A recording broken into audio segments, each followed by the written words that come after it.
इसी तरह विचरते हुए वह शुक्राचार्य जी के पास पहुंची और शीघ्र ही अपने अपने उदर में गुप्त रूप से अंतर ध्यान कर लिया। ध्यान हो गई आना जी। एक बार प्रेम से बोलिए भक्त वत्सल भगवान की जय। उन्हें अपने उदर में गुप्त रूप से करके वह अंतर ध्यान हो गई। शुक्र के गुप्त हो जाने से दैत्यों का मुख मलिन पड़ गया और वे युद्ध छोड़कर भागने लगे। सब दैत्य डर गए।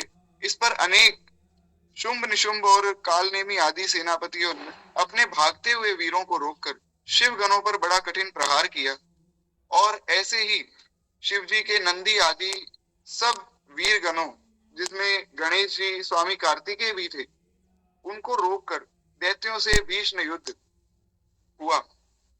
बोलिए भक्त वत्सल भगवान की जय। 16वां अध्याय पूर्ण हुआ।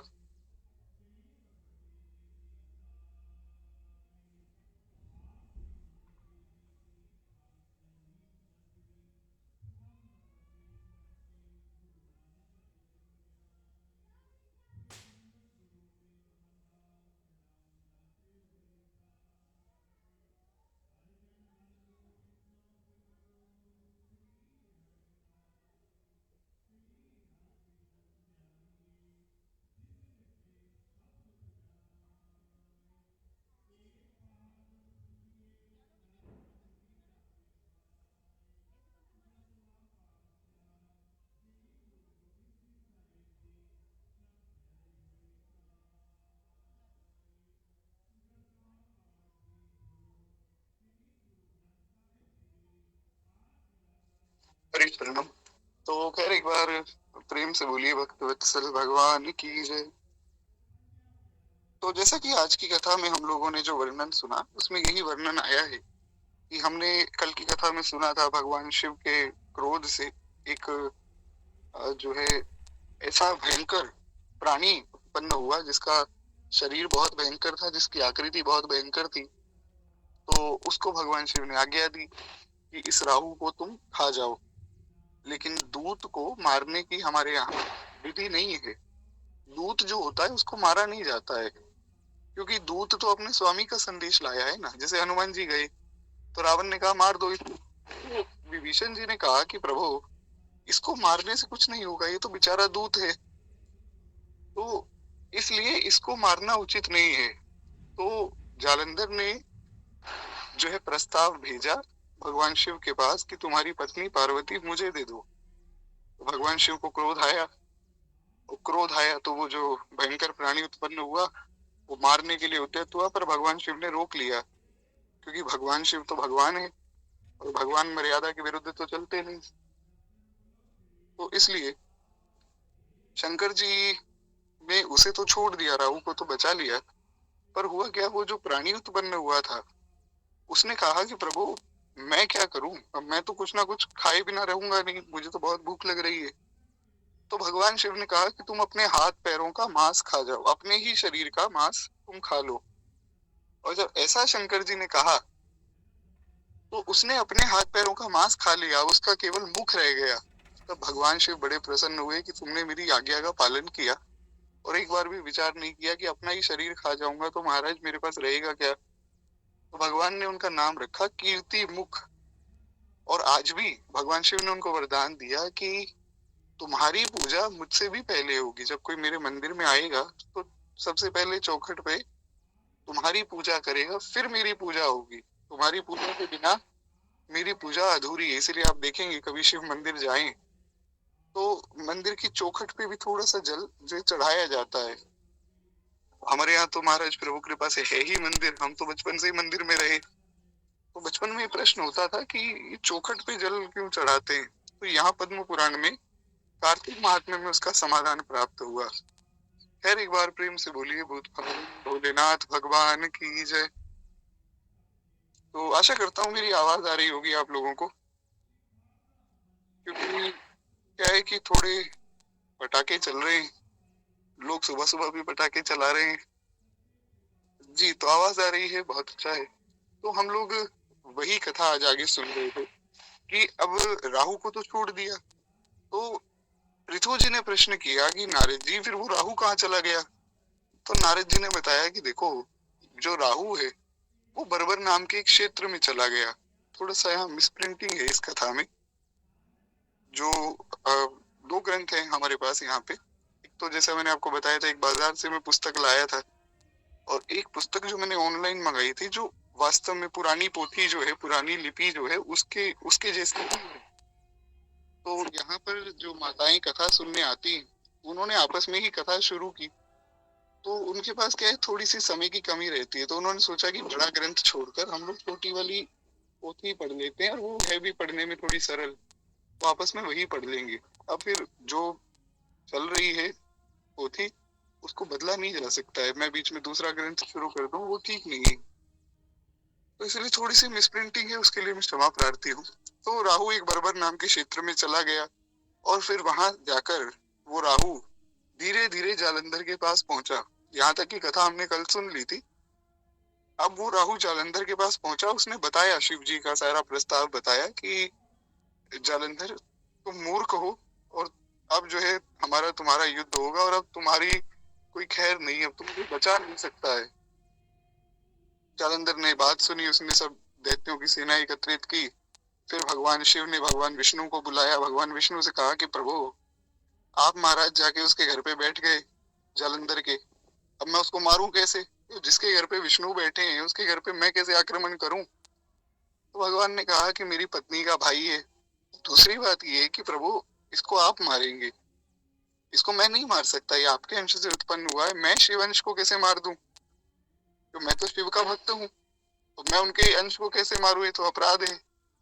तो वही बात है ना, सेवक स्वामी सखा अपी के। शंकर जी सेवक भी हैं, स्वामी भी हैं, और सखा भी हैं।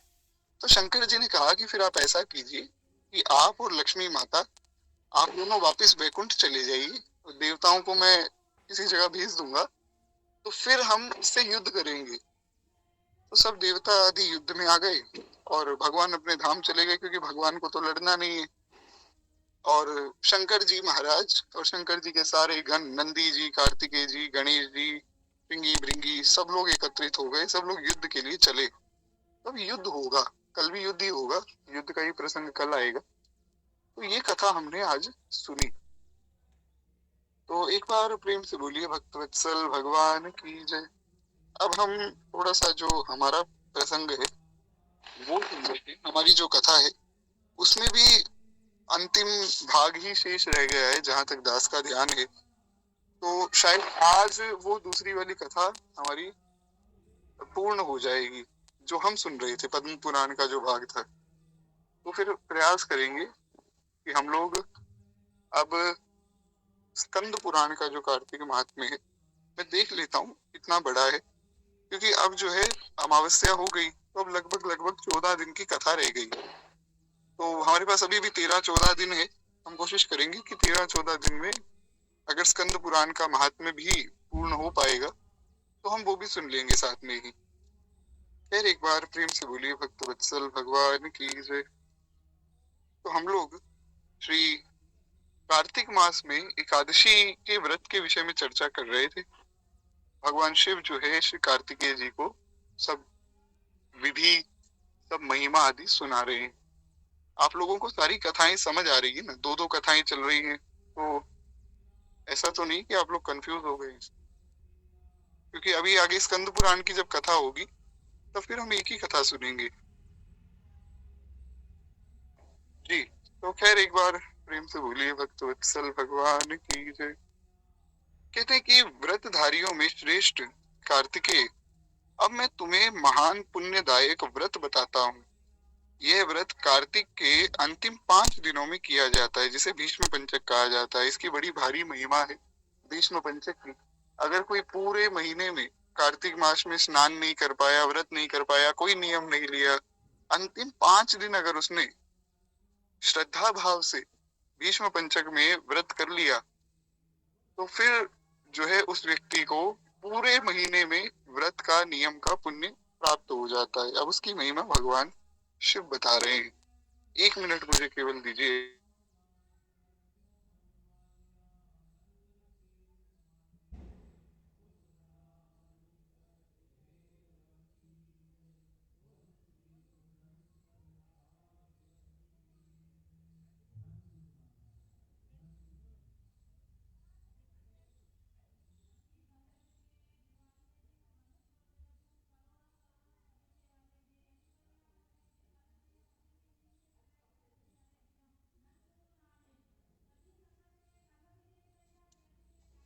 तो खैर एक बार प्रेम से बोलिए भक्तवत्सल भगवान की जय।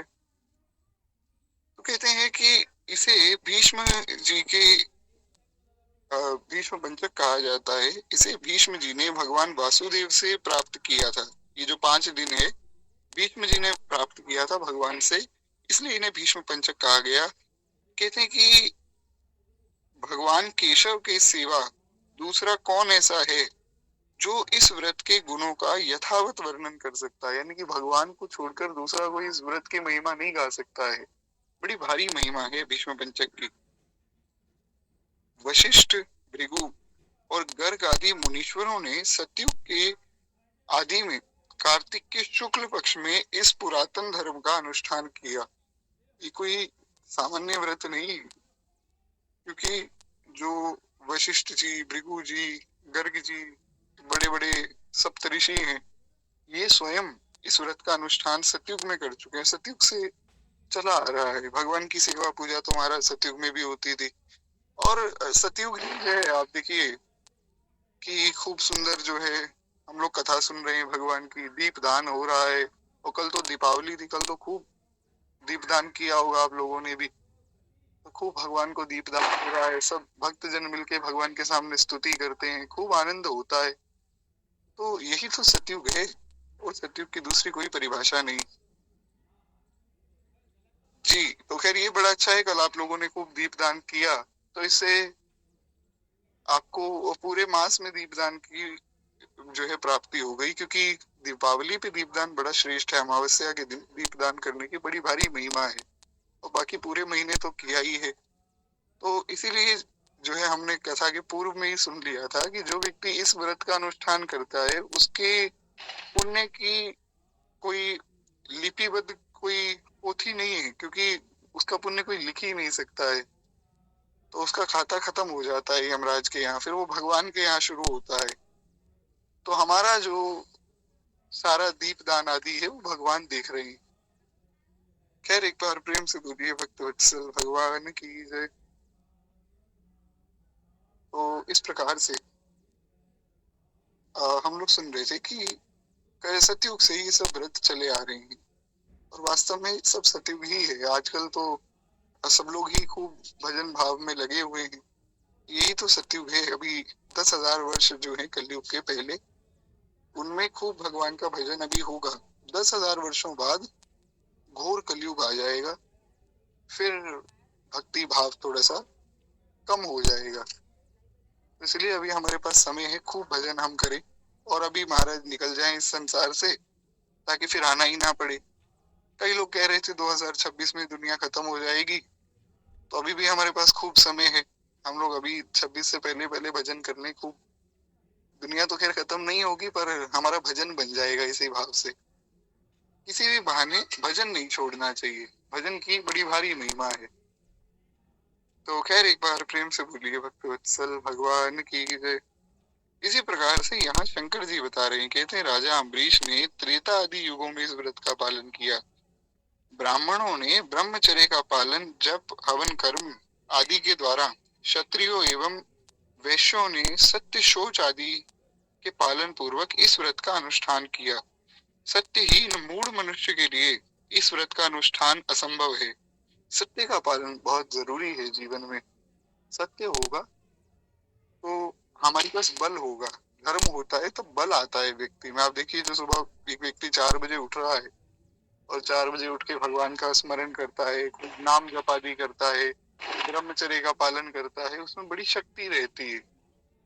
और एक व्यक्ति जो उठ ही 9 बजे रहा है, वो बड़ा जो है प्रमादी रहता है, उसका स्वभाव भी बहुत गुस्से वाला हो जाता है, और उसका कहीं किसी काम में मन नहीं लगता है। इसीलिए जो बल है वो धर्म से आता है। इसलिए हमारे गुरुदेव भगवान कहते हैं कि अगर ईमानदारी से भगवत प्राप्ति करना चाहते हो तो भैया सुबह 4 बजे बिस्तर को किसी भी हालत में त्याग दो। और ये बहाना मत दो कि हम तो जी रात को 12 बजे सोए और 1 बजे सोए और लेट हो गए, जल्दी सो गए, ये सब बहाने मत दो। अभी जो है हमारे पास बल आएगा। धर्म के पालन में कभी भी पीछे नहीं हटना चाहिए। है इस प्रकार से भगवान शिव कहते हैं कि ब्राह्मणों ने ब्रह्मचर्य का पालन किया, जब तब हवन कर्म आदि के द्वारा। क्षत्रियों ने क्षत्रिय एवं वैश्यों ने सत्य और शौच के द्वारा इस व्रत का अनुष्ठान किया, और ऐसा ही करना चाहिए। जो इस व्रत को पूर्ण कर लेता है उसने मानो सब कुछ कर लिया। कार्तिक के शुक्ल पक्ष में एकादशी को विधि पूर्वक स्नान करके 5 दिन का व्रत ग्रहण करना चाहिए। व्रती पुरुष प्रातः स्नान के बाद माघ स्नान के समय भी नदी, झरने या पोखरे में जाकर शरीर में गोबर लगाकर विशेष रूप से स्नान करे। फिर चावल, जौ, तिल के द्वारा क्रमशः देवताओं, ऋषियों तथा पितरों का तर्पण करे। उसके बाद मौन भाव से स्नान करके धुले हुए वस्त्र पहनकर दृढ़ता पूर्वक व्रत का पालन करे। तो कार्तिक मास में शुक्ल पक्ष की जो एकादशी आएगी उस दिन से भीष्म पंचक शुरू हो जाता है, तो उस दिन व्रत का नियम ले लेना चाहिए। और मैं पुनः निवेदन कर दूं, व्रत के नियम का मतलब केवल इतना नहीं है कि हमें केवल भूखा रहना है, कि वही व्रत नहीं है। व्रत में बहुत सी चीजें आती हैं, क्योंकि जैसे हमारी हरिवंशी परंपरा है, वहां पर व्रत की आज्ञा नहीं है। तो ऐसा नहीं सोचना है कि हमारे लिए नहीं है, ऐसा नहीं है। व्रत का मतलब है कि उसमें आपको प्रातः स्नान भी आ गया, उसमें दीप दान भी आ गया, उसमें गौ सेवा, ब्राह्मण सेवा भी आ गई, उसमें नित्य स्तुति, नित्य पाठ भी आ गया, भगवान का भजन आ गया, भगवान की आरती आ गई, भगवान की सेवा आ गई। और जो व्रत है सो तो है ही, ये सब कुछ मिलाकर इसको व्रत कहा जाता है। तो ये सब तो हमें करना ही करना है। कहते हैं कार्तिक शुक्ल पक्ष में एकादशी को आप स्नान कीजिए, फिर जो है 5 दिन का व्रत लीजिए। फिर माघ में भी यही नियम है। और जो नियम हमने सब सुने, पितरों का, भगवान का, ऋषियों का, सबका तर्पण भी करना चाहिए। फिर मौन भाव से जो है धुले हुए वस्त्र पहनकर दृढ़ता पूर्वक व्रत का पालन करे। अब यहाँ धुले हुए वस्त्रों का वर्णन क्यों आया? जब कार्तिक मास होता है ना तो बहुत ठंड होती है। इस बार तो ज्यादा ठंड नहीं है भगवान की कृपा से, लेकिन हर वर्ष लगभग ऐसा ही होता है कि कार्तिक मास में लगभग बहुत ठंड होती है। तो हर वर्ष ऐसा ही होता था। क्या होता था कि पिछले साल भी जब कार्तिक मास की कथा हुई, उससे पहले भी हुई, प्रभु कृपा से दास को सेवा मिली कथा कहने की। तो क्या हुआ कि जब पहली बार मैंने कथा कही, तो हम तो दादाजी से केवल सुनते थे, कही तो मैंने यहाँ भी लिंक भेज दिया। तो मैंने सोचा कि तो आधे घंटे में कथा पूर्ण हो गई, थोड़ा और कहना चाहिए। तो मैं ऊपर आ गया छत पे कि अलग से आराम से बैठ के कुछ भजन कर लेंगे, कुछ और हम लोग सुन लेंगे। और मैं ऊपर आया तो महाराज, मैं एक जगह बैठा और बैठा ही रह गया, मैं हिल ही नहीं पाया, क्योंकि इतनी ठंड। तो खैर उसके बाद तो थोड़ी आदत हो गई। अब इस बार जब मैं ऊपर आया तो कुछ ऐसा पता ही नहीं लगा। इस बार थोड़ी ठंड कम है, पर कार्तिक मास में ठंड भी पड़े तो भी प्रातः विधि पूर्वक स्नान, धुले हुए वस्त्र पहनकर तभी पूजन करना चाहिए। ये बहाना नहीं लगाना चाहिए कि बहुत ठंड है। तो अच्छे से जो है खूब प्रेम से स्नान करके, और ठंडे जल से नहीं कर सकते तो कोई बात नहीं, गर्म जल से कर लेना चाहिए। तो उससे स्नान करके फिर जो है हमें भगवान की पूजा में बैठना चाहिए। कार्तिक में ही नहीं, मैं तो कहता हूँ हर दिन ही ऐसे ही पूजा होती है, क्योंकि कई लोग इन सब नियमों को मानते नहीं है। हमने सुना था 3रे अध्याय में, आशा करता हूँ आप लोगों को याद होगा, कि शौच की बड़ी भारी महिमा है। पवित्रता नहीं होगी तो मन में भाव ही नहीं जगेगा। इसलिए पवित्र होकर आप बैठिए, फिर जो है भजन कीजिए, तो और मन में जो है अच्छे भाव आएंगे और मन में प्रेम जगेगा। इसलिए इन सब नियमों का पालन करना चाहिए। भगवान विष्णु का प्रतिदिन पूजन करना चाहिए। इस पंचक व्रत के अनुष्ठान से मनुष्य वर्ष भर के संपूर्ण व्रतों का फल प्राप्त कर लेता है। जो मनुष्य नियमांकित मंत्रों से भीष्म को जलदान देता है, अर्घ द्वारा उनका पूजन सत्कार करता है, वह मोक्ष का भागी हो जाता है। भीष्म जी का भी स्मरण करना चाहिए, जिनका गोत्र व्याघ्रपद और प्रवर संकृत्य है। उन संतान रहित राजा ऋषि भीष्म के लिए मैं जल समर्पित करता हूँ, जो वसुओं के अवतार थे तथा राजा शांतनु के पुत्र थे। उन जो है आजन्म ब्रह्मचारी भीष्म को मैं अर्घ दे रहा हूँ। वसुओं के अवतार किस प्रकार से थे, ये कथा भी हमने पूर्व में सुनी थी। क्या हुआ था कि एक बार 8 वसु हैं देवताओं में, अलग अलग कैटेगरी है ना, तो उसमें 8 वसु हैं, 49 मरुत हैं, कुछ किन्नर हैं। किन्नर जो है, किन्नर एक देवताओं की श्रेणी है। किन्नर यहाँ पर जो किन्नर की परिभाषा है हमारे यहाँ, वो किन्नर वो नहीं है। अभी क्या एक महाकुंभ लगा, तो महाकुंभ में एक किन्नर अखाड़ा बनाया गया, तो उस किन्नर अखाड़े में एक माता जी को जगत गुरु बना दिया। बोले ये तो जगत गुरु हो गई किन्नर अखाड़े से, और लोगों को यही नहीं पता कि किन्नर का मतलब क्या है। समाज मूर्खों का बड़ा जबरदस्त है महाराज। इसलिए मैं बारंबार कहता हूँ कि केवल प्रामाणिक लोगों को ही सुनना चाहिए और उनकी बात ही माननी चाहिए, क्योंकि जो प्रामाणिक संत हैं तो बहुत कम दिखाई पड़ते हैं तो बहुत सारे, बहुत से प्रामाणिक संत हैं, पर दिखने में बहुत कम आते हैं। ये तो बड़ा अच्छा हुआ कि पूज्य प्रेमानंद बाबा जो बड़े वायरल हो गए, लोग उनको सुनते हैं। उनकी मानते हैं नहीं ये तो भगवान जाने, पर सुनते जरूर है। तो क्या है, उनकी बातों से कम लोगों को ये लगने लगा कि ये बात बड़ी कह रहे हैं। मैंने कई लोगों को सुना है, वो कहते हैं कि हम तो सिर्फ प्रेमानंद जी को सुनते हैं और उनकी बात हमें बड़ी पसंद आती है, क्योंकि संतों की बात प्रायः लोगों को पसंद नहीं आती। लोगों को वो बात पसंद आती है जो उनके मन के अनुकूल हो। अब कोई व्यक्ति 9 बजे उठता है, उसको कहें कि अरे 4 बजे उठना चाहिए, 9 बजे तो राक्षस उठते हैं, वो तो गुस्सा हो जाएगा। वो कोई कहे कि अरे महाराज 10 बजे उठना चाहिए, आप तो 9 बजे उठ रहे हैं, तो वो प्रसन्न हो जाएगा कि देखो ये व्यक्ति अच्छी बात बता रहे हैं। तो दास को ऐसा लगता था कि शायद लोग उनकी बात पर विश्वास ना करें, क्योंकि संतों की बात पर प्राय लोगों को विश्वास कम होता है। पर ये बड़ी अच्छी बात है कि लोग उनको सुनते भी हैं और उनकी बात को मान भी लेते हैं। ऐसे ही संतों को सुनना चाहिए, वरना मूर्खों का समाज बड़ा जबरदस्त है। उल्टे सीधे श्लोक बना के लोग उल्टी सीधी बातें कर देते हैं, तो उनसे थोड़ा सा हमें बच के रहना चाहिए। आचार्यों में, संतों में भेद करना, किसी संत को छोटा बड़ा बता देना, इससे अपराध बनता है। और जाने अनजाने हमारे मन में अगर वो भाव आ गया, किसी से सुन के, आपने अपराध किया नहीं लेकिन मन में भाव आ गया, तो भी अपराध बन जाएगा। इसलिए बचना चाहिए। इसलिए श्री सूरदास जी ने कहा कि जाके संग कुमति उपजत है, परत भजन में भंग, ब्रज मन हरि विमुखन को संग। सूरदास जी ने कहा कि हरि विमुखों का संग तो त्याग दो, तुरंत प्रभाव से त्याग दो। गोस्वामी जी ने कहा कि तजिए ताहि कोटि बैरी सम, यद्यपि परम स्नेही, जाके प्रिय न राम वैदेही।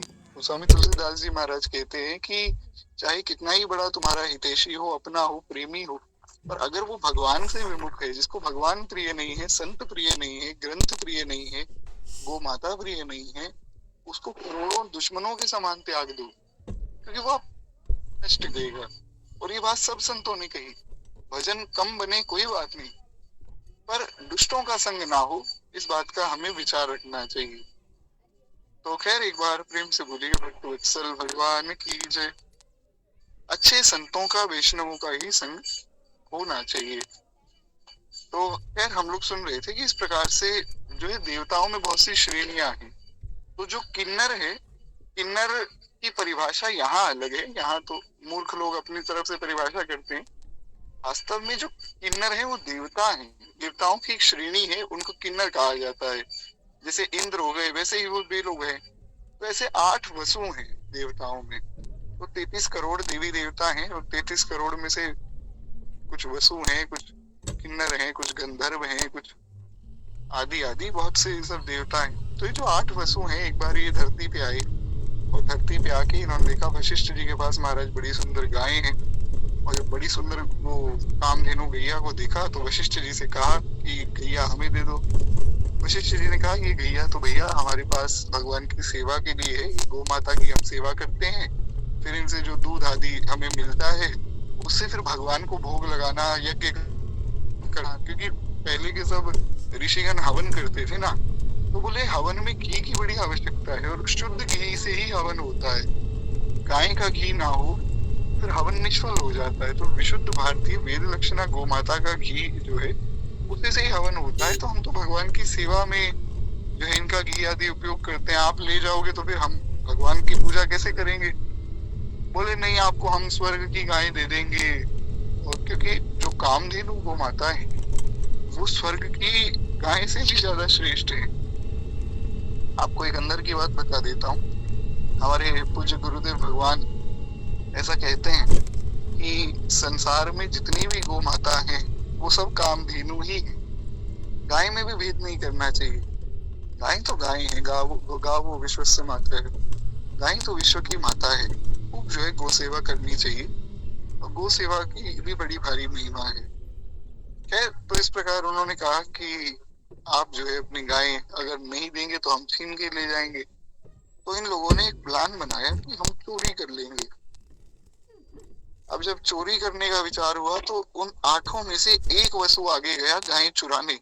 वशिष्ठ जी तो वशिष्ठ जी हैं। अरे महाराज, जो अनंत कोटि ब्रह्मांड नायक सर्वेश्वर परात्पर पर ब्रह्म अखिल ये प्रत्यनीक भगवान है, उनके जो गुरु हैं उनके सामने कोई चोरी कैसे कर लेगा? वे भगवान के गुरु हैं। तो वशिष्ठ जी को महाराज बड़ा क्रोध हुआ। वशिष्ठ जी ने कहा कि अरे तुम तो बड़े दुष्ट हो, तुम्हें मना किया फिर भी तुम गाय चोरी करके ले जा रहे हो। जाओ, मैं श्राप देता हूँ कि तुम जो है धरती पे तुम्हें मनुष्य योनि में आना पड़ेगा, मृत्यु लोक में। अच्छा, एक प्रश्न आप लोगों के मन में आ सकता है, कभी आया हो या कभी ना आया हो, दास के मन में आया है। हमने बड़ा सुना महाराज। मेरी आवाज आ रही है ना? एक बार ये बताओ मुझे, क्योंकि ये प्रश्न बड़ा अच्छा है, थोड़ा सावधानी से सुनने वाला है। कि हमने बहुत बार सुना है कि बड़े भाग मानुष तन पावा, सुर दुर्लभ सब ग्रंथन गावा, और कितनी कितनी महिमा कही कि मनुष्य देह की तो बड़ी भारी महिमा है। तो जब इतनी महिमा है कि देवता तरसते हैं, देवता रोते हैं कि प्रभु हमें मनुष्य जन्म मिल जाए, तो जब कोई ऋषि श्राप दे देते हैं कि जाओ तुम मनुष्य बन जाओ, तो फिर देवता रो क्यों रहे? फिर तो उनको खुश होना चाहिए कि चलो अच्छा है, हम तो मनुष्य बन गए, भजन करेंगे। हो सकता है आप लोगों के मन में प्रश्न ऐसा आया हो कभी, या ना आया हो। दास के मन में तो अभी अभी आया। तो इसके दो समाधान जो है वो दास को दिखाई पड़ते हैं। क्या है कि भजन की बात तो सब लोग करते हैं, लेकिन भजन करना और उसकी बात करने में बड़ा अंतर है। ऐसे बहुत से लोग आपको मिलेंगे, वो क्या है कि कथा भी सुन ली, ऐसा नहीं कि कथा में भाव नहीं है, कथा सुनते हैं, खूब सुन लेते हैं, और सुनने के बाद लोगों को सुना देते हैं। क्या बोलना बड़ा अच्छा आता है उनको, तो लोगों को लगता है कि अरे भाई इतनी बढ़िया कथा कहते हैं, तो निश्चित रूप से कोई बात तो इनमें है, तो लोगों को भी सुना देते हैं। लेकिन अंदर से खुद उनका भजन कुछ भी नहीं है। तो कहने के लिए कि हम ऐसा कर ले वैसा कर ले, तो करने में बहुत फर्क है। एक बार एक व्यास जी महाराज कहीं कथा कह रहे थे किसी गांव में। खूब बढ़िया महाराज, बहुत बढ़िया भागवत की कथा चल रही थी, बहुत भाव से कथा कहते थे। गोपियों का प्रसंग आया तो आंखें बंद कर ली और खूब प्रेम से गोपी गीत गाकर, कि देखो गोपियों का कैसा भाव है। जयतिधिकं जन्मना व्रज श्रयते इंदिरा शाश्वतत्रहि। इतना तो कहते ही जितने श्रोतागण रोने लग जाते, आंखों से अश्रुपात हो जाता। अरे महाराज, पंडित जी ने तो क्या व्याख्या की है, बड़े प्रसन्न सब श्रोतागण। तो एक बूढ़ी माता जी भी कथा में आती थी। अब बहुत सावधानी से सुनिएगा, बड़ी प्यारी कथा है। एक बार प्रेम से बोलिए भक्त वत्सल भगवान की जय। तो वो माता जी ने देखा कि भाई हम सब तो खूब रोते हैं, बड़े भाव से पंडित जी कथा सुनाते हैं, पर ये पंडित जी की आंख में तो कभी आंसू नहीं आया। वो सोचती थी कि इसका कारण क्या है। तो कथा हुई, छठा दिन था, 7 दिन की भागवत होती। छठे दिन पे क्या हुआ कि वो जो माता जी थी उन्होंने आकर कहा कि पंडित जी, आप ब्राह्मण देवता हो महाराज, और ब्राह्मण का पूजन बताया गया, जिससे कथा सुनो उसका पूजन करो, उसको दान करो।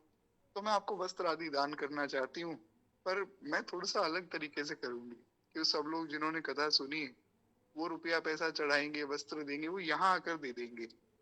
लेकिन मैं आपको हाथ जोड़कर प्रार्थना करती हूँ कि आप जो है मेरे घर में पधारो, खूब प्रेम से मैं आपको भोजन कराऊंगी, बहुत ज्यादा मेरे पास धन नहीं है, पर जो यथाशक्ति भगवान की कृपा से बनेगा सो प्रभु मैं आपको जो है दूंगी। क्योंकि हमने सुना था कथा एक यज्ञ है और यज्ञ की पत्नी है दक्षिणा, तो इसलिए दक्षिणा बड़ी आवश्यक है। और पंडित जी के मन में आया कि भाई दक्षिणा तो लेनी है। तो पंडित जी ने कहा कि हाँ दक्षिणा तो जरूरी है, कोई बात नहीं, हम आ जाएंगे आपके घर, कल 7वें दिन की कथा है, भगवान की कथा पूर्ण हो जावे फिर हम आपके घर पधारेंगे। वो माता जी बड़ी खुश हुई। एक दिन पहले न्योता दे दिया तो एक दिन उनको पूरा मिल गया तैयारी के लिए। खूब बढ़िया से तैयारी की, तैयारी करके वे अगले दिन कथा में पहुंची, कथा हो गई और पंडित जी ने खूब प्रेम से जो है सब श्रोताओं को विदा किया। अंत में भागवत के 2 श्लोक कहे जाते हैं और ये कहते हैं सब ब्राह्मण जितने भी कथावाचक हैं, कहते हैं कि आप हमारे पीछे दोहराओ। तो जो है प्रसंग दोहराए जाते हैं। जो 2 श्लोक हैं, नाम संकीर्तनम यस्य सर्व पाप प्रणाशनम प्रणामो दुख शमनम आदि आदि। तो सब हो गया, कथा का विश्राम हुआ, पंडित जी महाराज घर पहुंचे। वो बूढ़ी माता जी ने खूब तैयारी की थी, खूब बढ़िया से जो है भोजन कराया, भोजन करा के खूब वस्त्र आदि दान किए और चरणों में प्रणाम करके क्षमा मांगी कि हमसे कथा सुनने में कोई भूल हो गई हो तो आप ब्राह्मण देवता क्षमा कर देना। बड़े खुश हुए पंडित जी। तो पंडित जी ने कहा कि भैया पता नहीं क्यों मुझे ऐसा लग रहा है कि तुम्हारे मन में और भी कोई बात है। पूजन का तो तुम्हारा था उद्देश्य, वो ठीक है, कोई बात तुम अपने मन में छिपाई बैठी हो।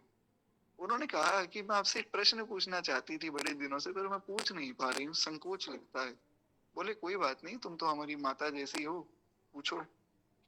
तो माता जी बोली कि पंडित जी आप इतनी बढ़िया कथा कहते हो, इतना अच्छा महाराज आप सुनाते हो कि सब लोग रोने लग जाते हैं। सबको जो भावहीन है उसके मन में भी करुणा उत्पन्न हो जाती है, इतनी बढ़िया आप कथा सुनाते हो। लेकिन मैंने देखा कि 7 के 7 दिन आप नहीं रोए, आपकी आंखों में एक भी आंसू नहीं आया, ऐसा क्यों? तो पंडित जी बोले देखो मैया, वैसे तो ये बात कहने की नहीं है, पर तुमने हमें इतना अच्छा भोजन करा के इतना सुंदर जो है वस्त्र आदि दान किए हैं, तो मैं आपको कुछ बता देता हूँ। तो बोले बताओ।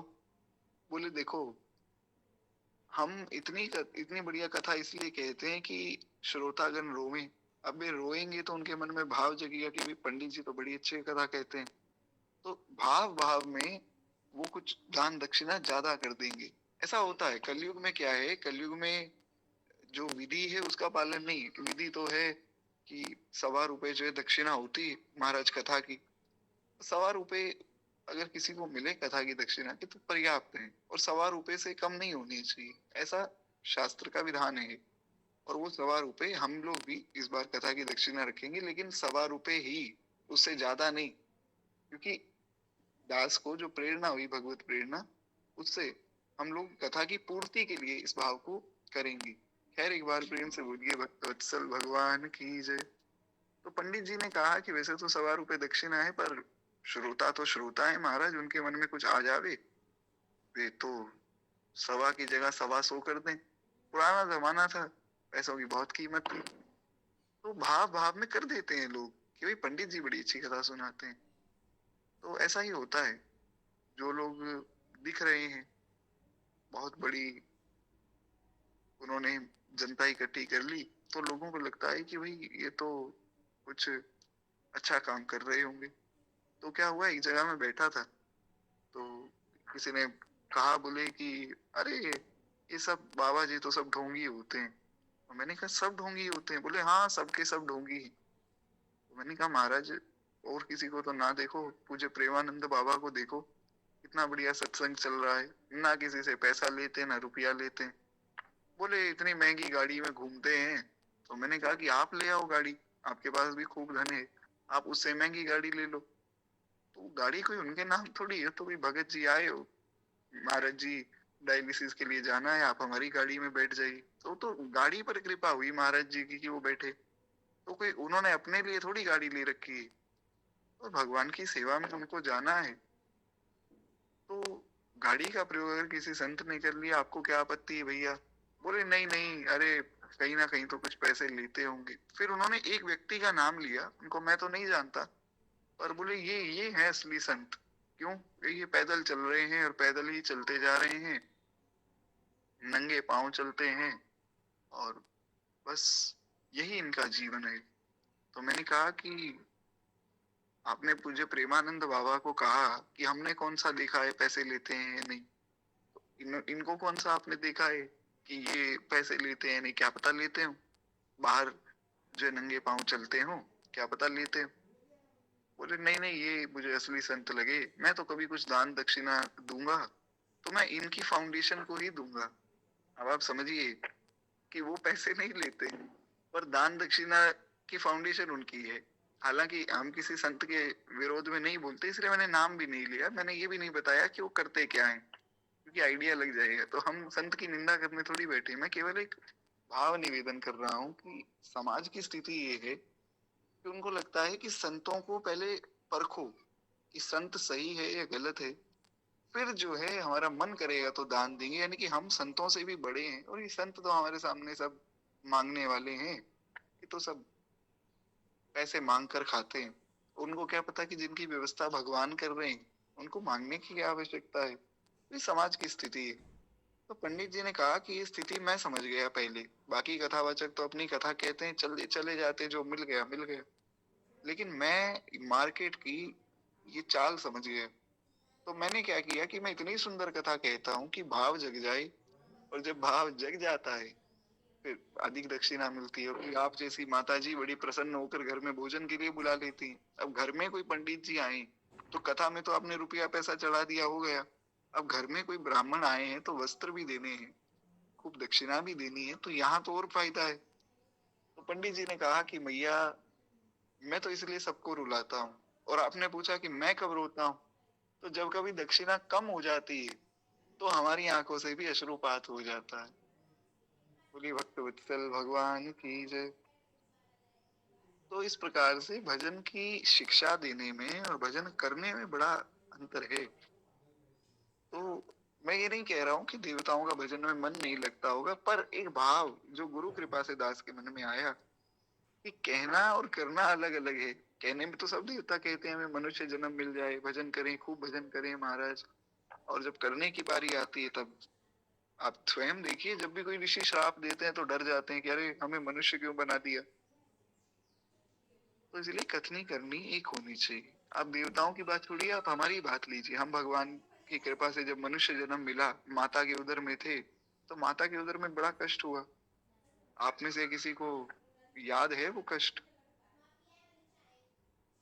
किसी को याद नहीं होगा, क्योंकि भगवान ने बुला दिया। भगवान बड़ी करुणा में है। भगवान कहते हैं कि स्मृति विस्मृति दिना अर्जुन मेरा काम है, 10वें अध्याय में भगवान ने कहा। भगवान कितने कृपालु हैं कि हमने कितने कितने जन्मों में क्या क्या पाप किए, क्या क्या कष्ट सहे, सब भगवान की कृपा से हम भूल जाते हैं। क्यों भूल जाते हैं? ताकि हमें कष्ट ना हो। भगवान बड़े कृपालु, बड़े दयालु हैं। और ऐसा नहीं कि केवल भक्त भूल जाता है, ऐसा नहीं कि केवल भगवान का जो भक्त बना वो तो भूल गया और बाकी सारे उसको याद कर करके परेशान हो रहे हैं। भगवान तो बड़ी करुणा करते हैं, सबको भुला देते हैं। और जीव प्रार्थना करता है, प्रभु इस नरक से मुझे निकालो, मैं खूब भजन करूंगा, गर्भ से निकलते ही भजन करूंगा। अब तो कहीं जाना नहीं, कहीं आना नहीं, अब प्रभु कृपा करो ए भांति, सब तजी भजन करूं दिन राति। हमने भी वचन दिया भगवान को, लेकिन क्या ईमानदारी से उस वचन का पालन हम कर रहे हैं? इस बात को स्वयं इसका हमें परीक्षण करना चाहिए कि क्या जीवन में ईमानदारी से वो वचन हमारा पालन हो रहा है। दास का तो नहीं हो रहा है। आप हैं, आप सब भक्त जन हैं, आपका हो रहा होगा निश्चित रूप से। तो खैर, अब जो ये 8 वसु हैं, इनको श्राप दे दिया वशिष्ठ जी ने कि तुम जो है मनुष्य बन जाओ। वापस हम कथा में आ गए। आशा करता हूँ आप लोगों को भी ध्यान में होगा कि हो क्या रहा है। 8 वसुओं ने गाय चुराने की कोशिश की, वशिष्ठ जी ने श्राप दिया, तो सब रोने लगे, बोले महाराज हमारी क्या गलती है, रे ये आगे गया था वसु। एक नाम तो अब मुझे याद नहीं है, उनमें से एक वसु आगे गया ना 8 में से। वो बोले ये आगे गया गाय चुराने, हम तो पीछे खड़े थे। तो वशिष्ठ जी ने कहा चलो ठीक है, मैं तुम सातों को क्षमा करता हूँ, अब जन्म तो तुम्हारा होगा क्योंकि हमने बोला है ऋषि की वाणी झूठ नहीं होगी, तो श्राप दिया है वो तो सत्य होगा, पर जन्म लेते ही तुम वापस देव योनि में आ जाओगे, ऐसा तुम्हें मैं वरदान देता हूँ। अब वो आठवां बेचारा रोने लगा, बोला प्रभु आपने इन सबको क्षमा कर दिया, महाराज मुझ पर भी कृपा कीजिए। बोले नहीं, तुमने गौ माता के साथ जो है अनिष्ट व्यवहार किया है, तो जन्म तो तुम्हें लेना पड़ेगा और संसार में भी रहना पड़ेगा, पर चलो तुम शरण में आए हो तो मैं तुम्हें वरदान देता हूं कि तुम बड़े शक्तिशाली हो जाओगे, हर कार्य में शक्तिशाली हो जाओगे। तो ये जो वो आठवें वसु थे, ये बने पितामह भीष्म, और वशिष्ठ जी के आशीर्वाद से शक्तिशाली हुए, इसलिए बने भगवान के भक्त। एक बार प्रेम से बोलिए श्री भीष्म जी महाराज की जय। इसलिए ये वसुओं के अवतार में से एक अवतार माने गए भीष्म जी। बड़े शक्तिशाली थे भीष्म जी, तो इतने शक्तिशाली थे कि महाभारत के युद्ध में भीष्म जी ने कहा कि अरे ये अर्जुन आदि तो सब मेरे सामने बालक हैं, मेरे ही बालक हैं, मेरे सामने तो सारे देवता एक साथ खड़े हो जाएं एक तरफ और मैं अकेला एक तरफ खड़ा हो जाऊं, तो देवताओं की इतनी हिम्मत नहीं कि मुझे हरा दे, सब देवता मिलके मुझे नहीं हरा सकते, तो ये बच्चे तो बेचारे मुझे क्या हराएंगे। पर भगवान की जो लीला है, महाराज जिस सेना में पितामह भीष्म खड़े हों वो सेना हार जाए, ऐसा संभव है? ऐसा संभव तभी है जब दूसरी सेना में ठाकुर जी खड़े हों। सामने वाली सेना में, पांडवों की सेना में, वो मुरलीधारी कौस्तुभमणिधारी जिनके हृदय में भृगु लता और श्रीवत्स के चिन्ह हैं, सुंदर जिन्होंने कमल के पुष्पों की माला धारण की, घुंघराले जिनके बाल हैं और बड़े बड़े नेत्र हैं, गोल गोल कपोल हैं और सुंदर भगवान के लाल लाल होष्ट हैं, सुंदर समुन्नत नासिका और मंद मंद मुस्कान भगवान के चेहरे पर है। वो श्याम वर्ण के जब ठाकुर जी सामने खड़े होते हैं ना, तो भीष्म पितामह के बाण नहीं चल पाते हैं, वो उनको ही देखते रहते हैं। हे मुरलीधर छलिया मोहन हम भी तुमको दिल दे बैठे, मुरलीधर छलिया मोहन हम भी तुमको दिल दे बैठे। बड़ा प्यारा भाव है। गम पहले से ही कम तो न थे, एक और मुसीबत ले बैठे हैं, मुरलीधर छलिया मोहन हम भी तुमको दिल दे बैठे। बोले भक्त वत्सल भगवान की जय। तो जब भगवान सामने खड़े हैं तो पितामह भीष्म भी नतमस्तक हो जाते हैं, इसलिए हार गए पितामह, वरना पितामह को कौन हरा सकता है। तो कहते हैं इस प्रकार से भीष्म पंचक के समय में श्री पितामह भीष्म जी का भी स्मरण करके उनको भी अर्घ्य देना चाहिए। तो अब मैं आशा करता हूँ कि आप लोगों को सारी कथा समझ आई होगी कि हम लोग भीष्म पंचक की कथा सुन रहे थे, उसमें हमने 8 वसुओं की कथा सुनी, उसमें हमने उन पंडित जी की कथा सुनी, फिर पंडित जी की कथा से वापस 8 वसुओं की कथा में आए, फिर हम यहाँ आ गए लौट कर। आशा करता हूँ यहाँ तक की कथा आप लोगों को अभी समझ में आई होगी। एक बार प्रेम से बोलिए भक्त वत्सल भगवान की जय। मैं क्षमा प्रार्थी हूँ, क्या है कि दास के साथ थोड़ा सा ये भगवान की कृपा कह लीजिए या एक आदत कह लीजिए ऐसी है कि एक कथा में बीच में 4 कथाएं याद आ जाती, तो फिर मन में आता है कि चलो सुना दी जाए।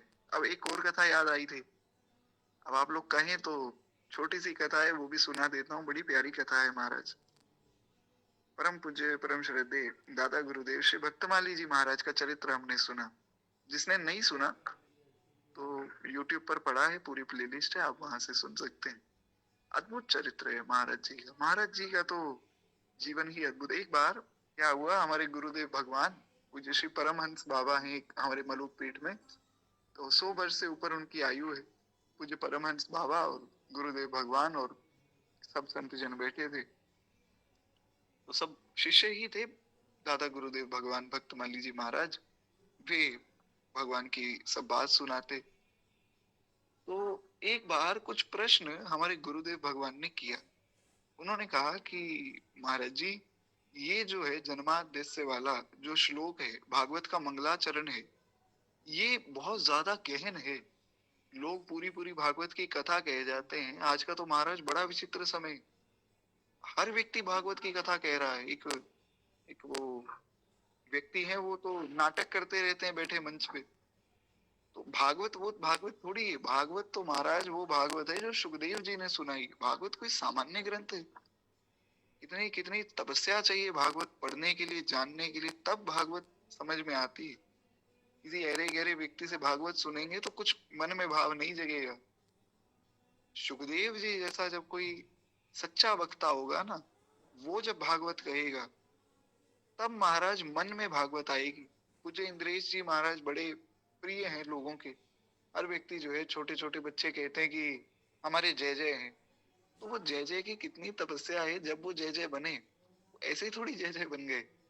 उन्होंने कितने संतों का जो है चरणाश्रय लिया, संतों के पास जा जाकर सीखा, समझा, पढ़ा, तब जाकर आज के समय में भी इंद्रेश जी महाराज जैसे ऐसे अद्भुत वक्ता हैं जो कितनी सुंदर कथा सुनाते, और उनकी कथा सुनकर मन में भाव की जागृति होती। तो ये कोई सामान्य बात नहीं। भागवत तो बहुत विशाल और बहुत गहन ग्रंथ है। तो हमारे गुरुदेव भगवान ने कहा कि महाराज जी, सब लोग भागवत कथा कह देते हैं, लेकिन भागवत का जो सबसे पहला श्लोक है वो नहीं कहा जाता है लोगों से। भागवत के पहले श्लोक का उच्चारण नहीं कर सकते बड़े बड़े कथावाचक, लेकिन कहने को कथावाचक है महाराज। तो इस श्लोक का पूर्ण अर्थ आप हमें बताइए।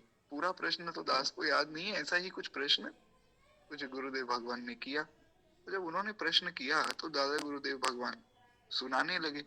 और सुनाते सुनाते भगवान जाने उनके मन में क्या भाव आया। बोले, ब्रह्मा के अवतार वाल्मीकि हुए, वाल्मीकि जी के अवतार तुलसीदास। क्योंकि ब्रह्मा जी के अवतार बने महर्षि वाल्मीकि, आदि कवि। और कलि कुटिल जीव निस्तार हित वाल्मीकि तुलसी भयो। हम भक्तमाल सुन रहे हैं, आगे हम भक्तमाल जी में सुनेंगे तुलसीदास जी के चरित्र में कि कलयुग के कुटिल जीवों का उद्धार कैसे हो। भगवान को बड़ी चिंता हुई। तो भगवान ने कहा, कलयुग में तो सब साधन ही नष्ट भ्रष्ट हो जाएंगे महाराज, कहाँ आप हवन कर लेंगे।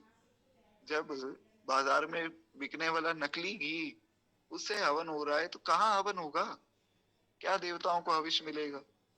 क्या जब तब आप कर लेंगे। जब कोई व्यक्ति 15 मिनट बिना फोन के नहीं रह सकता है, उसको कहें कि तुम 1 घंटा, 1.5 घंटा, 1 साल, 2 साल जो है बैठो एक आसन से, नहीं बैठ पाएगा। तो कलयुग में साधन नहीं बचेगा, तो क्या करें। तो भगवान के मन में प्रेरणा हुई कि तुलसीदास जी को भेजा जाए। कलि कुटिल जीव निस्तार हित वाल्मीकि तुलसी भयो। वाल्मीकि महर्षि तुलसीदास जी के रूप में आए। तो श्री दादा गुरुदेव भक्तमाली जी महाराज ने कहा, आंख बंद करके बोलते थे, आंख नहीं खोलते थे, आंख बंद करके बोलते थे अपने आनंद में। तो बोले कि ब्रह्मा के अवतार वाल्मीकि हुए, वाल्मीकि के अवतार तुलसीदास हुए, और तुलसीदास के अवतार हम। तो उन्होंने अपने जीवन की सच्चाई बता दी कि हम तुलसीदास जी के अवतार हैं। फिर बाद में उन्होंने उस बात को ढक लिया। बोले, ऐसा मत समझना ब्राह्मण देवता कि हम अपनी बात कर रहे हैं। अरे सभी तुलसीदास हैं। जो भगवान का नाम लेता है वो तुलसीदास ही तो है, और कौन है। लेकिन अंदर की बात ये कि उनके मुख से निकल गया कि तुलसीदास के अवतार हम। इसलिए आप उनका चरित्र जब पढ़ें, मैं प्रार्थना करता हूँ, जिसने नहीं सुना है, यूट्यूब पे पूरी प्लेलिस्ट है, आप मुझे मैसेज कर दीजिएगा, मैं भेज दूंगा। एक बार आप सुनिए। जिन्होंने सुना है वे जानते हैं कि क्या अद्भुत चरित्र है पूज्य महाराज जी का। किसी संप्रदाय विशेष का आग्रह दुराग्रह छोड़कर एक बार सुनकर देखिए। क्योंकि जो लोग यहाँ बैठे हैं, ज्यादातर लोगों ने सुना है, वे जानते हैं बड़ा ही अद्भुत चरित्र है। तो वे जब कथा कहते थे तो आंख बंद करके कहते थे। एक बार उन्होंने आंख बंद करके, भागवत की कथा चल रही थी कहीं पे, 2 समय कथा होती थी। ऐसे कथा नहीं होती थी कि महाराज व्यास जी आए और व्यास जी ने अपने जीवन की खूब कहानियां सुना दी। हम 10वीं में ऐसे थे, 12वीं में ऐसे थे, फिर हमने ये किया वो किया, और फिर महाराज 3 घंटे में 2 घंटे तो व्यास जी ने अपनी कथा सुना दी। और कथा क्या, अपनी तो व्यथा होती, अपनी व्यथा सुना दी। हम इतने कथा कर चुके हैं, यहाँ जा चुके, वहां जा चुके। और 1 घंटे कुछ मुश्किल से भगवान की कुछ चर्चा की, उसमें भी कुछ नाटक दिखा दिया। ऐसी कथा नहीं थी। 2 समय कथा होती, 4 घंटे सुबह, 4 घंटे शाम को। और बिल्कुल कोई नाटक नहीं, कोई झांकी नहीं, केवल कथा। केवल संस्कृत के श्लोकों से महाराज जी शुरू करते, एकदम सरल, इतना सरल रूप से समझा देते कि कठिन से कठिन कोई ऐसा प्रसंग दुनिया का नहीं था। किसी भी शास्त्र में, किसी भी ग्रंथ में दुनिया का ऐसा कोई प्रसंग नहीं था जो पूज्य महाराज जी सरलता से ना समझा सकते हो। ये उनकी विशेषता थी। जब संस्कृत के श्लोकों की रचना करते थे ना, तो उनको मिटाना नहीं पड़ता था कुछ। जैसे मान लीजिए मैं आपको कहूँ, संस्कृत तो चलिए हम लोगों को नहीं आती, मैं कहूँ कि आप हिंदी में कुछ अपने जीवन पे लिख दीजिए, अपने जीवन के ऊपर लिखना है, तो अपने जीवन पे लिखते लिखते भी कई बार व्यक्ति से गलती हो जाती है, उसको वो मिटे देता है, फिर उसको मिटाकर फिर नए सिरे से लिखता है। पूज्य दादा गुरुदेव भक्तमाली जी महाराज हिंदी में नहीं, संस्कृत में और अपने जीवन पे नहीं लिखते थे, ग्रंथों पे। कोई कह देता महाराज, महाराज जी कोई हमें संस्कृत की स्तुति लिख के दे दीजिए, भगवान के सामने करनी है, 2 घंटे में कथा है, तो वो स्तुति सुनानी है, किसी संत के विषय में बोलना है। तो हिंदी में नहीं लिखते, संस्कृत में लिखते, और ऐसे लिखते ही चले जाते कि मानो कितने कितने सालों से इन्होंने रटी हुई चीज है जो लिख दी। हनुमान चालीसा है जैसे, सबको रट गया। तो अब कोई हनुमान चालीसा लिखे तो हो सकता है उससे गलती बने, पहली बार लिखे, दूसरी बार लिखे, 15-20 बार लिखेगा तो गलती नहीं होगी। तो ऐसे वो नए नए श्लोकों की रचना करते थे। ऐसा लगता था मानो पता नहीं कितने साल से रट रहे हैं इस श्लोक को, जबकि जीवन में पहली बार लिखा उन्होंने वो श्लोक। ऐसा अद्भुत वैदुष्य था।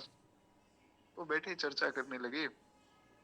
एक जगह कथा हो रही थी, तो एक कोई पंडित जी आए, बोले हम आपसे शास्त्रार्थ करेंगे। गांव में कथा हो रही थी।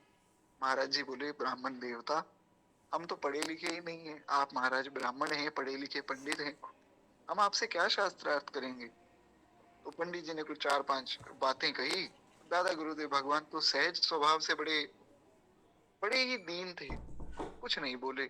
लोगों को लगा कि अरे देखो, ये ब्राह्मण देवता तो यहाँ कथा कहने आए, हमारे गांव के पंडित जी से हार गए, हमारे गांव के पंडित जी जीत गए। सब लोग बड़े खुश हुए कि अरे क्या ये व्यास जी कथा कहने आए हैं, गांव के पंडित जी से तो हार गए। तो कुछ नहीं बोले। महाराज जी ने ये नहीं कहा कि हम बहुत बड़े जो है रामानंदी साधु हैं और वृंदावन के गोवर्धन के सबसे बड़े साधुओं में हमारा नाम है और बहुत उच्च कोटि के महात्मा है। कुछ नहीं बोले। बोले हम तो ब्राह्मण देवता सदा सदा से ही आपसे हारे हैं, आप पंडित हैं, हम महाराज पढ़े लिखे नहीं। तो वो पंडित जी को भी बड़ा मन में हुआ घमंड। बोले देखो इतने बड़े कथावाचक हैं, हमने इनको हरा दिया।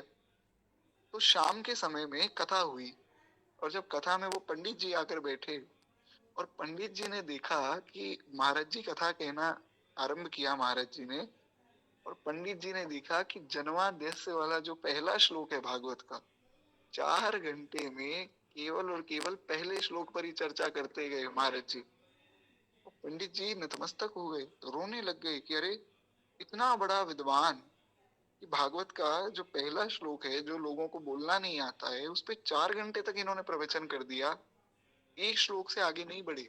4 घंटे में तो पूरी पूरी कथा ही हो जाती है, उन्होंने एक श्लोक पर इतनी विस्तृत व्याख्या कर दी। पंडित जी तो तुरंत कथा के बाद चरणों में प्रणाम किया, क्षमा मांगी, और पूरे परिवार के सहित महाराज जी के शिष्य हो गए। महाराज जी गलती हो गई, मैं सोच रहा था मैंने आपको हरा दिया, लेकिन आप तो बहुत बड़े विद्वान हैं। तो ऐसे विद्वान थे श्री दादा गुरुदेव भगवान। एक बार प्रेम से बोलिए श्री सदगुरुदेव भगवान की जय। तो हुआ क्या कि एक जगह कथा चल रही थी, आंख बंद करके महाराज जी बोलते, कोई 1-2 मिनट के लिए कभी आंख खोलते तो केवल ग्रंथ को देखने के लिए आंख खोलते, वरना आंख नहीं खोलते थे। पूरे 3-4 घंटे आंख बंद करके कहते। 2 समय कथा होती, एक सुबह एक शाम। तो सुबह की कथा शुरू हुई, 2 घंटे की कथा हो गई थी, 1 घंटे की कथा पड़ी थी।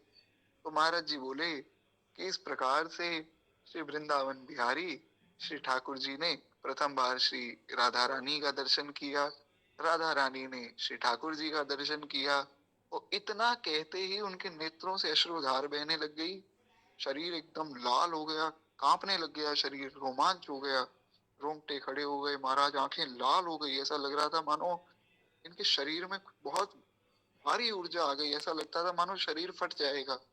बाल खड़े हो गए, कांपने लग गया शरीर, वाणी गदगद हो गई, बोला नहीं जा रहा है। तो उन्होंने आंख खोलकर हमारे गुरुदेव भगवान की तरफ देखा, वे भी बैठे सुन रहे थे।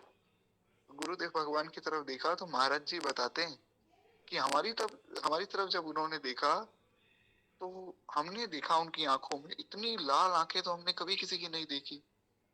तो फिर हमने जो है कीर्तन शुरू करवाया। अब दिक्कत ये हुई कि उनकी उस भाव दशा को देखकर, व्यासपीठ पर वे बैठे थे, उनकी भाव दशा को देखकर हर एक श्रोता रोने लग गया, सहज ही।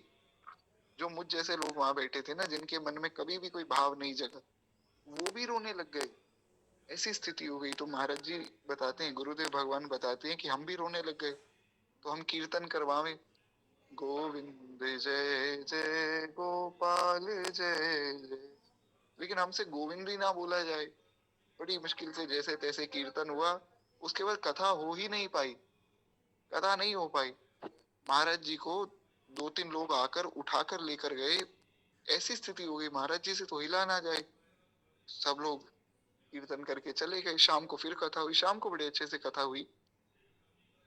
जब शाम को कथा पूर्ण हुई तो रात्रि में पूज्य दादा गुरुदेव भगवान विश्राम में गए। विश्राम में गए तो हमारे गुरुदेव भगवान वो जाकर उनके चरण दबा रहे थे धीरे धीरे। उन्होंने पूछा, महाराज जी आज सुबह की कथा में आपको क्या हो गया?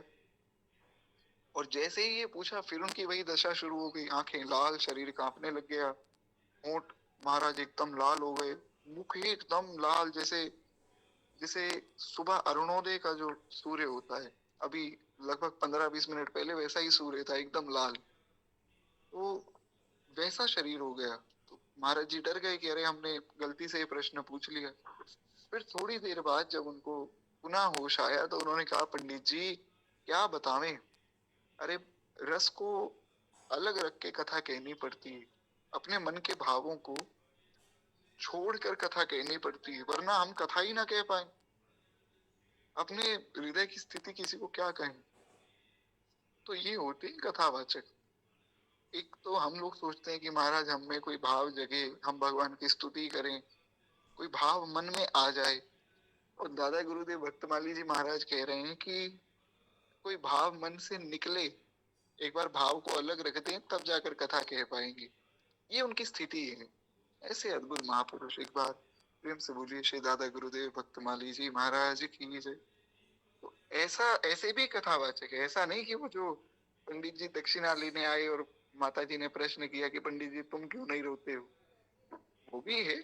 हम खैर किसी की निंदा या स्तुति ना करें, हमें किसी से क्या मतलब है। हाँ, जो व्यासपीठ की मर्यादा का अतिक्रमण कर रहे हैं, भगवान उनको सद्बुद्धि दे और व्यासपीठ की मर्यादा बचे, ये हम प्रार्थना करें। पर हम किसी का दोष गुण देखने थोड़ी बैठे। पर मैं ये बताना चाहता हूँ कि ऐसे भी कथावाचक है महाराज जी जैसे, जो रोते नहीं। क्योंकि अगर वो रोने लग जाए फिर वो चुप नहीं होते। हमारे गुरुदेव भगवान को आप देखिए, वो कभी भी किसी कथा में नहीं रोते, वो उनकी आंख से आंसू ही नहीं गिरता है। क्यों? क्योंकि महाराज जी कहते हैं, एक बार हम कहीं शायद बुंदेलखंड में ही महाराज जी कथा कहने गए थे। तो बोले हम कथा कहने गए और हमारी आंख से आंसू आए। वो आंसू आए तो महाराज इतने आंसू आए कि उसके बाद कथा नहीं हो पाई। रोते रह गए, रोते रह गए, रात भर रोते ही रह गए। सुबह कथा थी, रात भर रोते ही रह गए, मानो पूरे 24 घंटे रो ही रहे थे महाराज जी। बोले आंसू बंद ही नहीं हुए। हमारे साथ तो ये दिक्कत है। तो इसलिए हम थोड़ा सा भाव से बच के कथा कहते। तो इसलिए ऐसी स्थिति हो जाए कि इतना तो करना स्वामी, जब प्राण तन से निकले, गोविंद नाम लेकर तब प्राण तन से निकले। अब सुने तो एक इसमें बड़ी सुंदर बात कही गई कि स्थिति कैसी हो भक्त की, प्रभु जब मेरी अंतिम क्षण आवे तो मेरी स्थिति कैसी हो। कि पीतांबरी कसी हो, छवि मन में ये बसी हो, पीतांबरी कसी हो, छवि मन में ये बसी हो, होठों पे कुछ हंसी हो, जब प्राण तन से निकले, इतना तो करना स्वामी, जब प्राण तन से निकले। भक्त कहता है प्रभु आपकी वो छवि मेरे सामने हो कि खूब सुंदर पीताम्बर आपने धारण किया है, खूब सुंदर जो है आपके होठों पे हंसी है, वही ना जो भीष्म पितामह ने जिस भाव का अनुभव किया, आप प्रभु सामने हैं और मेरे प्राण निकल जाए। तो वो स्थिति कब आएगी? जब नित्य निरंतर हृदय से भगवान का ध्यान और होठों से भगवान का नाम, उससे क्या है मन शुद्ध हो जाएगा। ऐसा मैं नहीं कहता हूँ, ऐसा परम पूज्य श्री देवराहा बाबा कहते थे कि हृदय से भगवान का ध्यान करो, होठों से भगवान का नाम जपो, फिर सारे पाप कट जाएंगे, मन शुद्ध होगा तो फिर भगवान स्वतः ही हृदय में विराजमान हो जाएंगे। तब ऐसी स्थिति हमें भी प्राप्त होगी। खैर अब हम लोग पुनः कथा में पहुंच जाए महाराज। इसीलिए जो है थोड़ा सा हम लोग लेट हो जाते हैं हर जगह। मैं क्षमा प्रार्थी हूँ, एक बार प्रेम से बोलिए भक्त वत्सल भगवान की जय। मैं इसीलिए सोच रहा हूँ कि स्कंद पुराण की कथा हम लोग शुरू करें या ना करें, क्योंकि जिस हिसाब से हमारे यहाँ कथा होती है मुझे लगता नहीं कि 13 दिन में वो पूर्ण हो पाएगी। पर चलिए भगवान की कृपा से हम लोग सुनेंगे। तो कहते हैं इस प्रकार से जो है भीष्म जी को अर्घ देना चाहिए, तत्पश्चात सब पापों का हरण करने वाले भगवान का पूजन करना चाहिए। उसके बाद जो है प्रयत्न पूर्वक भीष्म पंचक व्रत का पालन करना चाहिए। भगवान को भक्ति पूर्वक जल से स्नान कराए, फिर मधु दूध घी पंचगव्य गंध चंदन मिश्रित जल से भगवान का अभिषेक करे। तदंतर सुगंधित चंदन और केसर में कपूर और खस मिलाकर भगवान के श्री विग्रह पर उसका लेप करे। किसका? सुगंधित चंदन और केसर में जो है कपूर मिलाएं, खस मिलाएं, फिर भगवान के श्री विग्रह पर उसका लेप कीजिए। इससे क्या है भगवान को ठंडक मिलेगी। ठंडा होता है ना, कपूर ठंडा होता है, चंदन भी ठंडा होता है, केसर भी ठंडा होता है, खस की तासीर भी ठंडी होती है। तो क्या है भगवान को थोड़ी शीतलता मिलेगी। कहते हैं इस प्रकार से फिर गंध और धूप के साथ सुंदर फूलों से श्री हरि का पूजन करें तथा उनकी प्रसन्नता के लिए भक्ति पूर्वक घी मिलाया हुआ गुग्गुल जलाएं। गुग्गल आदि जलाना चाहिए। आजकल लोग अगरबत्तियां जला रहे हैं, अगरबत्ती जलाना हमारी परंपरा नहीं है। गुग्गल जलाइए, खूब सुंदर जो है गुग्गल का आप धुआं कीजिए घर में, उससे घर पवित्र होता है। तो अगरबत्ती नहीं जगानी चाहिए। गूगल में सुगंध भी होती है। वैसे तो गूगल जो है वो, अच्छा, ये गूगल जो है जैसे गूगल होता है ना, आपने शायद देखा हो शायद ना देखा हो, ऐसे एक अगर भी होता है। अगर भी एक तरह का एक पौधा ही है, तो उसको भी जगाया जाता है। अगर बत्ती वाला अगर नहीं, एक अलग से अगर होता है। इन सब में सुगंध होती है। तो अगर आपको सुगंध के लिए कुछ जगाना है तो इन सबको जगाना चाहिए। तो कहते हैं इस प्रकार से गूगल आदि जगाना चाहिए। फिर लगातार 5 दिनों तक भगवान के समीप दिन रात दीपक जलाए रखे। 5 दिन अखंड दिया जो होता है, हो सके तो वो जगाना चाहिए। फिर देवादिदेव भगवान विष्णु को नैवेद्य रूप में उत्तम अन्न निवेदन करना चाहिए। इस प्रकार भगवान का स्मरण और उन्हें प्रणाम करना चाहिए। फिर जो है भगवान के मंत्रों का उच्चारण करके 108 बार उसका जप करें। षडक्षर मंत्र के अंत में स्वाहा पद छोड़कर उसके बाद उच्चारण पूर्वक कृत मिश्रित तिल चावल और जौ आदि से अग्नि में हवन करें। इतना ना कर सके तो भैया श्री कृष्ण गोविंद हरे मुरारी, हे नाथ नारायण वासुदेव, इस प्रकार से भगवान का स्मरण नाम लेकर कर लीजिए, क्योंकि मंत्र आदि में सबका अधिकार नहीं है, हमने कल सुना था। तो कहते हैं इस प्रकार से फिर सायकाल में संध्योपासन करके फिर भगवान गरुड़ ध्वज को प्रणाम करे। अगर मंत्र आदि नहीं जप सकते हैं, संध्योपासन भी सबके लिए नहीं है, तो संध्योपासन भी नहीं कर सकते हैं सब लोग, तो फिर वही बात, श्री कृष्ण गोविंद हरे मुरारी, हे नाथ नारायण वासुदेव। तो इस प्रकार से भगवान को नाम लेकर प्रणाम कीजिए, खूब नाम जप कीजिए। कहीं कुछ समझ ना आए ना, तो सीधी सीधी बात इतनी है कि भैया नाम से बड़ा कोई मंत्र नहीं है। भोग लगाने के लिए अलग मंत्र है, प्रणाम करने का अलग मंत्र है, क्षमा के लिए अलग मंत्र है, शरणामृत लेने का अलग मंत्र है। इतने मंत्र हैं, नहीं याद होते तो भगवान का नाम ले लीजिए। नारायण नारायण नारायण नारायण कहकर सब काम बन जाता है। तो फिर जो है षडक्षर मंत्र का जप करे, व्रत पालन पूर्वक पृथ्वी पर शयन करे। इन सब विधियों को 5 दिनों तक पालन करते रहना चाहिए। एकादशी को जो है सनातन भगवान ऋषिकेश का पूजन करके थोड़ा सा गोबर खाकर उपवास करे। फिर द्वादशी को व्रती पुरुष भूमि पर बैठकर मंत्रोच्चारण के साथ गोमूत्र का पान करे। त्रयोदशी को दूध पीकर रहे। चतुर्दशी को दही का भोजन करे। इस प्रकार से शरीर की शुद्धि के लिए 4 दिनों का लंघन करके 5वें दिन स्नान के पश्चात फिर जो है भगवान की पूजा करके भक्ति के साथ एक ब्राह्मण को भोजन करा के उन्हें फिर दक्षिणा दे, उन्हें वस्त्र दे और उसके बाद उनसे क्षमापन कराए। वस्त्र आदि देकर, दक्षिणा देकर उनसे हाथ जोड़कर प्रार्थना करे कि आप कोई गलती हो गई हमसे व्रत में तो ब्राह्मण देवता क्षमा कीजिए। फिर पाप बुद्धि का परित्याग करके बुद्धिमान पुरुष ब्रह्मचर्य का पालन करे। फिर शाकाहार से अथवा मुनियों के अन्न से, यानी कि तीनी के जो चावल है, चावल को क्या है अन्न माना गया, पूर्ण अन्न जो है वो चावल को माना गया। और ऐसा भी वर्णन आता है कि चावल जो लोग खाते हैं ज्यादा उनका दिमाग भी बड़ा तेज हो जाता है। तो चावल पूर्ण अन्न है, रोटी को पूर्ण अन्न नहीं माना गया। इसका ये मतलब नहीं कि एकादशी पे महाराज खूब रोटियां लोग खाएं, क्योंकि ऐसा कई जगह है, ऐसी मान्यता है कई प्रांतों में, शायद आप में से किसी के यहाँ हो ऐसा तो बताइएगा। कई लोग ऐसा मानते हैं कि एकादशी का मतलब ये है कि चावल का त्याग कर दो, रोटी खाओ, रोटी की बनाई नहीं, चावल का त्याग कर दो। ऐसा नहीं करना चाहिए।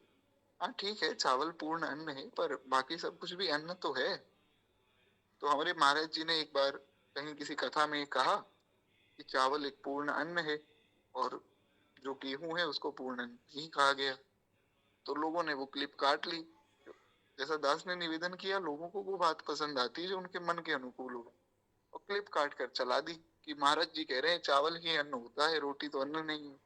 तो एकादशी में अन्न खाओ, अन्न ना खाओ, रोटी खाओ, ऐसा नहीं करना चाहिए। लेकिन चावल को पूर्ण अन्न माना गया। तो या तो शाकाहारी भोजन जो हम खाते हैं नॉर्मल, भगवान को भोग लगा के ब्राह्मण को फिर पवा के ब्राह्मण देवता को फिर दक्षिणा आदि दे के पूजन करके फिर जो है आप पावे प्रसाद, या फिर केवल चावल भी पालें तो भी ठीक है। तो 4 दिन तक तो कुछ नहीं पाया, गोबर गोमूत्र पाया, दूध दही पाया, तो उससे क्या है, शरीर की शुद्धि हो गई। कुछ पाप अगर रह गया हो तो वो भी सब हट गया। फिर जो है अब आप आज 5वें दिन भोजन करें। इस प्रकार निर्वाह करते हुए मनुष्य कृष्ण के पूजन में संलग्न रहे। उसके बाद जो है रात्रि में पहले पंचगव्य का पान कर ले, फिर पीछे अन्न भोजन करे। तो इस प्रकार से भली भांति व्रत की पूर्ति करके मनुष्य को शास्त्रोक्त फल का वो भागी हो जाता है। इस भीष्म व्रत का अनुष्ठान करने से मनुष्य परम पद को प्राप्त करता है। स्त्रियों को भी अपने स्वामी की आज्ञा लेकर इस धर्म वर्धक व्रत का अनुष्ठान करना चाहिए। स्वामी की आज्ञा लेकर का अर्थ ये है क्योंकि स्त्रियों के लिए पति ही भगवान है, तो अपने स्वामी की आज्ञा लेकर आप लोग भी व्रत करें।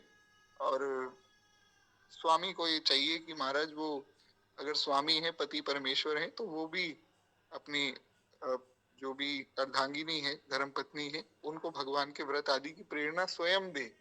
आज्ञा तो देनी ही देनी है, उनको भी स्वयं प्रेरणा दे, क्योंकि हमारे यहाँ जो है ऐसी व्यवस्था रही है। तो इस प्रकार से फिर स्त्रियां भी अपने स्वामी की आज्ञा लेकर इस व्रत का पालन करें। और जो विधवाएं हैं जिनके पति का देहांत हो गया, वे भी मोक्ष सुख की वृद्धि के लिए संपूर्ण कामनाओं की पूर्ति तथा पुण्य की प्राप्ति के लिए इस व्रत का पालन अवश्य करें। यानी कि सबके लिए व्रत है, सबको व्रत करना चाहिए। कार्तिक में तो सबको स्नान करना चाहिए। जैसे कथा सुनना है तो महाराज कथा सुनने में कोई दोषी है, कोई पापी है, कोई चांडाल है तो क्या हो गया, भगवान की कथा सुनेगा तो पवित्र हो जाएगा। इसलिए कथा सुनने का अधिकार सबको है, नाम लेने का अधिकार सबको है, खूब नाम जपना चाहिए। कहते हैं भगवान विष्णु के चिंतन में लगे रहकर प्रतिदिन बलि वैश्व देव आदि यज्ञ भी करना चाहिए। यह आरोग्य और पुत्र प्रदान करने वाला है तथा महापातकों का नाश करने वाला है। एकादशी से लेके पूर्णिमा तक जो व्रत है वह इस पृथ्वी पर भीष्म पंचक के नाम से विख्यात है। तो जो हमने जिस व्रत का वर्णन सुना ये भीष्म पंचक ही है। अब बस मुझे केवल जो है 5-7 मिनट और दीजिए, फिर वाणी को हम विश्राम देंगे। आज की कथा थोड़ी सी अधिक हो गई तो अच्छा ही है, अधिकाश से अधिकम फलम।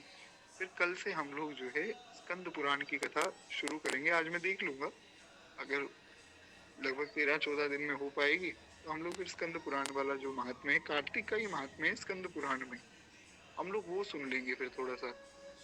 और उसके बाद जो है हमारी भक्तमाल की कथा कार्तिक मास के बाद पुनः हम सुनेंगे ही। कल का समय यही रहेगा, 6:30 के आसपास थोड़ा सा एक्टिव रहिएगा। एक बार प्रेम से बोलिए भक्त वत्सल भगवान की जय। कहते हैं इस प्रकार से भोजन परायण पुरुष के लिए इस व्रत का निषेध है। जो सिर्फ भोजन के लिए जीता है, खाने के लिए जीता है, उसके लिए ये व्रत नहीं उसको करना चाहिए, वो कर ही नहीं पाएगा। इस व्रत का पालन करने पर भगवान विष्णु शुभ फल प्रदान करते हैं। भगवान शिव ने कहा कि यह मोक्षदायक शास्त्र अनाधिकारी पुरुष के सामने प्रकाशित करने योग्य नहीं है। जो व्रत है, जो शास्त्र में जिसका अधिकार नहीं, जिसकी संतों में शास्त्रों में श्रद्धा नहीं है, उस मूर्ख को नहीं बताना चाहिए ये सब। दिक्कत ये है कि लोग बड़े भावुक हो जाते हैं। कोई जब इस मार्ग में आता है तो बड़ा भावुक हो जाता है, सबको सब बातें बताने लग जाता है। सबको सब बातें नहीं बतानी चाहिए। एक बार बताइए, 2 बार बताइए, फिर तीसरी बार मत बताइए।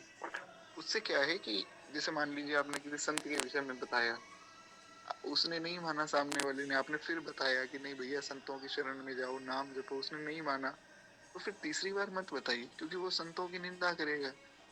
वो तो करता ही रहेगा, आपको भी अपराध लगेगा। इसलिए 1-2 बार समझाया जाए, कोई ना माने तो उसको छोड़ देना है।